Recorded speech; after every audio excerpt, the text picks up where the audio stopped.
स्वागतं सकललोकनुतायै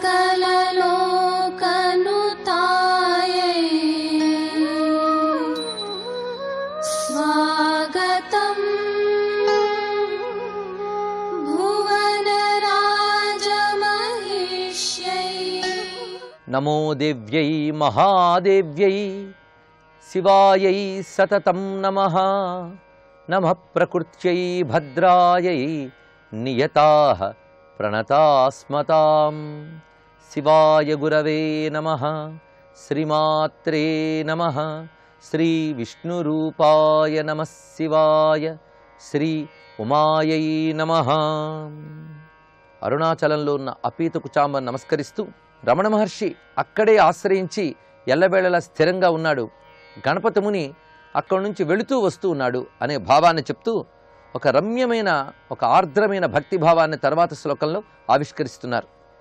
అంకజుషే రమణాయను దాతుం మానవ వేషధరాయ గుహాయ షోణనగార్ధతనో బహుదుగ్ధం మాతరపీత కుచేహ విభాసి.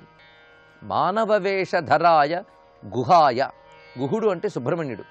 మానవ వేషధరాయ, మనుష్య రూపంలో ఉన్న సుబ్రహ్మణ్యుడు రమణ మహర్షి. నువ్వు అపీత కుచాంబగా ఎందుకు వెలిసావు అంటే కథ ఒకటి ఉన్నది.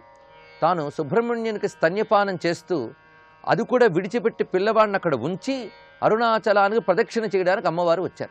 ఈ విధంగా సుబ్రహ్మణ్యుడు పానము చెయ్యని వక్షస్థలంతో ఉంది గనక అపీత కుచాంబ అని పేరుని చెప్తారు. ఒక విధంగా ఇది ఒక అర్థం మనం స్వీకరించవచ్చు. అయితే అప్పుడు ఆ సుబ్రహ్మణ్యుడు స్తన్యపానం పూర్తిగా చేయలేదు. కానీ ఇప్పుడు మాత్రం ఈ మానవ రూపంలో ఉన్నటువంటి సుబ్రహ్మణ్యుడైన రమణ మహర్షి నీ స్తన్యపానం శుభ్రంగా చేశాడమ్మా. ఎందుకంటే ఈ చెప్తున్న భావం గమనించాలి. అమ్మవారి స్తన్యపానం పొందితేనే జ్ఞానం అనేది లభిస్తుంది. ఇది ఒక తాత్విక దర్శనం, ఇది ఉపాసనా మర్మము. దీనికి సంబంధించి అనేక గాథలు మనకు పురాణాల్లో కనబడుతుంటాయి. ఇది మార్కండేయ పురాణంలో ఒక అంశం చెప్తారు. అమ్మవారి యొక్క వక్షస్థలంలో పరాక్షీరము అని ఉంటుంది.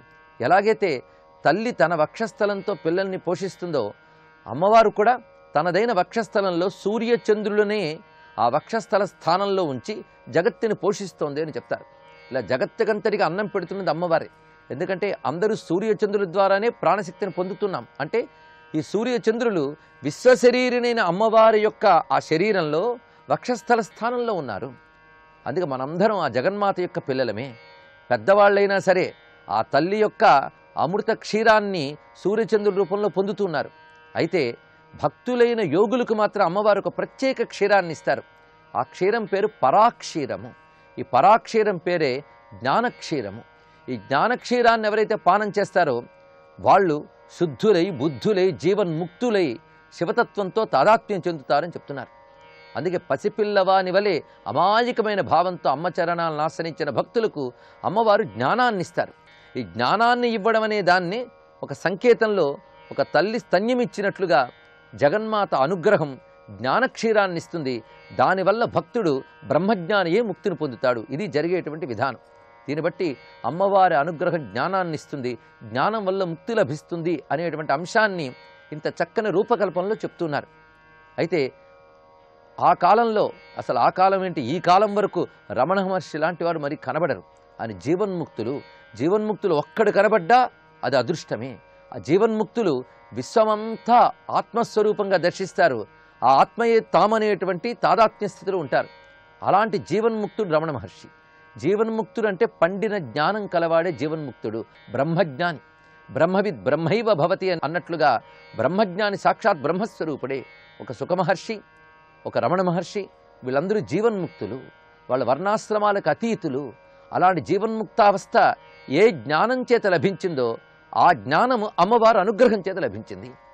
కనుకనే అమ్మవారి అనుగ్రహము జ్ఞానక్షీరమై లభించాక భక్తుడైనటువంటి రమణ మహర్షి బ్రహ్మజ్ఞాని అయ్యాడు.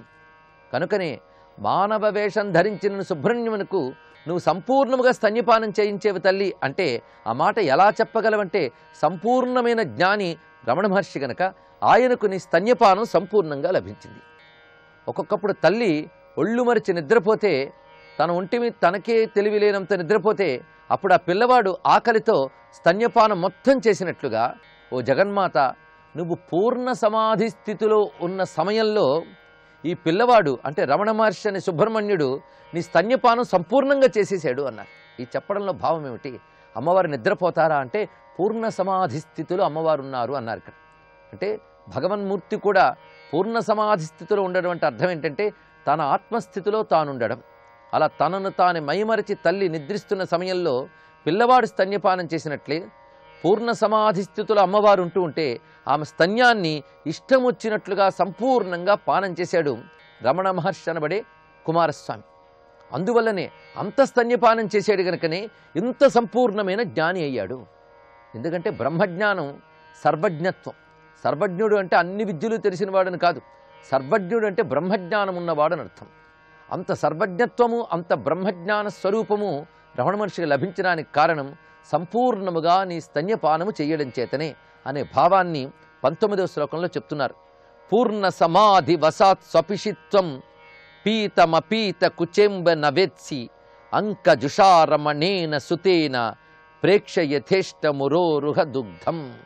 అంకజుషారమణేన ఒళ్ళో కూర్చున్నటువంటి రమణ మహర్షి పూర్ణ సమాధి వసాత్ స్వపిషిత్వం, పూర్ణ సమాధితో నువ్వు నిద్రిస్తూ ఉంటే పీతమపీత కుచేంబ, ఓ అపీత కుచాంబిక సంపూర్ణముగా నీ స్తన్యపానం చేసి మహాత్ముడై పరిపూర్ణుడయ్యాడు. ఆయన యొక్క జ్ఞానస్వరూపం ఎలాంటిది అంటే 20వ శ్లోకము రమణ మహర్షి యొక్క సంపూర్ణ తత్వాన్ని ఆవిష్కరిస్తున్నది. జ్ఞాన రసాహ్వయమంబ నిపీయ స్తన్యమసౌ రమణో మునిరాట్తే జ్ఞానమయో భవదీశ్వరి సర్వ పుష్యతి ఏన తనుం హి తదాత్మ.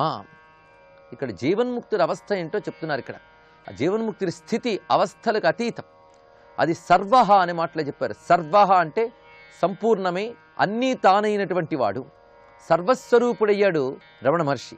ఏ కారణం చేత అంటే జ్ఞాన రస పానము చేత మునిరాట్ అయిన రమణ మహర్షి. మునిరాట్, మునిరాట్ అంటే మునిరాజు. అందుకే మహర్షి ఋషుల్లో సర్వశ్రేష్ఠుడైనటువంటి ఆ మహాత్ముడు జ్ఞానమయో భవత్, జ్ఞానమయుడైపోయి సర్వహ సర్వుడయ్యాడు. ఈ విషయంలో చెప్తున్న అంతరార్థం చాలా లోతైనటువంటి భావం ఇది. సుఖమహర్షి గురించి వర్ణిస్తూ భాగవతం చెప్తుంది ఇలాంటి మాటే. తం సర్వభూత హృదయం మునిమానతోస్మి అంటుంది ఇక్కడ. ఆ భావం అర్థం ఏంటంటే ప్రతి జీవుల్లో ఆత్మ ఉంటుంది, కానీ ఏ జీవుడు కాజీవుడు ఈ శరీరం నేను అని భావించడం చేత వాడికి వాడు పరిమితి విధించుకుంటున్నాడు. కానీ జీవన్ముక్తుడు ఈ శరీరపు అవధులు దాటిపోతాడు. ఈ శరీరము నేననే భ్రాంతి నుంచి బయటపడి ఈ శరీరానికి చైతన్యాన్ని ఇచ్చేటువంటి చైతన్య స్వరూపమైన ఆత్మనే నేను తెలుసుకుంటాడు. ఈ ఆత్మ సర్వజీవుల దేహాల్లో అదే ఉన్నది ఆత్మ. కనుకనే ఆత్మనే నేనని తెలుసుకున్నవాడు ఆత్మ సర్వజీవుల్లో ఉంది గనక సర్వజీవుల్లో ఉన్నటువంటి ఆత్మ తానై ఉంటాడు. అప్పుడు సర్వస్వరూపుడే భాషిస్తాడు. ఆ కారణం చేతనే సుఖయోగీంద్రుడు చెట్టులో పుట్టలో పక్షిలో పశువులో అందరిలో ఉన్నటువంటి ఆత్మ, తనలో ఉన్న ఆత్మ ఇదంతా కలిపి ఒకటే పరమాత్మ, అదే నేను అనేటువంటి అహం బ్రహ్మాస్మి స్థితిలో ఉంటాడు. ఈ స్థితి చెప్తే బోధపడడం కష్టం, ఇంకా అది లభించడం సామాన్యమైన అంశం కాదు. అది లభించాలంటే ఎంత జ్ఞానం పండాలి. అంత పండిన జ్ఞానం లభించింది అంటే అమ్మవారి యొక్క జ్ఞానక్షేరం సంపూర్ణంగా పొందడం చేతనే ఆ సర్వభూతాత్మకమైనటువంటి పరమాత్మ చైతన్యంతో తాదాత్మ్యం చెంది సర్వుడు అయిపోయాడు. ఈ సర్వుడనే వాణ్ణి వాసుదేవ అని చెప్తారు. వాసుదేవ అంటే అందరిలో వసించి ప్రకాశించే పరమాత్మ చైతన్యం ఏదైతుందో అది వాసుదేవ. ఆ వాసుదేవ తత్వంతో తాదాత్మ్యం చెందిన వాడే జీవన్ముక్తుడు. అలాంటి వాడు కోటుకొకడు దొరకడం కూడా కష్టం. అది మామూలుగా 10 ఏళ్ళు 100 ఏళ్ళు వెతికినా ఒక్కడు దొరుకుతాడా అంటే ప్రశ్నార్థకమే. ప్రసిద్ధి చెంది కనబడ్డ జీవన్ముక్తులు కొంతమంది అసలు ఉన్నట్లే మనకు తెలియకుండా ఉంటారు జీవన్ముక్తులు. కొంతమంది మాత్రమే ప్రసిద్ధిగా తెలుస్తారు. ఎంతమంది జీవన్ముక్తులు భారతదేశంలో ఉన్నారో మనకు తెలియదు. ఇటీవల కాలంలో మనకు తెలిసిన జీవన్ముక్తులు రమణ మహర్షి అని ప్రసిద్ధి చెందినవారు. జీవన్ముక్తావస్థ సామాన్యమైనది కాదు గనక ఇక్కడ తనుం హి తదాత్మ, నీ స్వరూపంతో తాదాత్మ్యం చెందినటువంటి సర్వుడైనటువంటి రమణ మహర్షి నీ యొక్క అనుగ్రహానికి పరిపూర్ణ పాత్రుడయ్యాడు అని చెప్తూ, ఆయనకు అంత స్తన్యాన్నిచ్చేవే, నేను నీ శిశువునే కదమ్మా, నాకు కొద్దిగానైనా నీ జ్ఞానక్షీరాన్ని ప్రసాదించు అని ఆర్తితో అడుగుతున్నారు ఇక్కడ. ప్రీతి పదాయ పయోధర కుంభాత్ పార్వతి ధీమయ దుగ్ధమపీతాత్ అస్తు గుహాయ శివే బహుదత్తం కించిదివేశ్వరి దారయ మహ్యం. గుహాయ బహుదత్తం, సుబ్రహ్మణ్యుడికి చాలా ఇచ్చావు.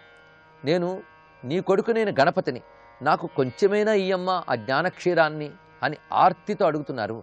జగన్మాతని తల్లిగా, తాను శిశువుగా భావన చేస్తూ ఆ భక్తితో జ్ఞానక్షీరాన్ని అడగడం, మోక్షం కోసం కావలసిన జ్ఞానభిక్షని ప్రసాదించమని జగద్గురు స్వరూపుడైన అమ్మవారిని ప్రార్థించడమే. అలా ప్రార్థిస్తున్న గణపతి మునికి నమస్కరిస్తూ సర్వం శ్రీ ఉమాచరణారవిందార్పణమస్తు.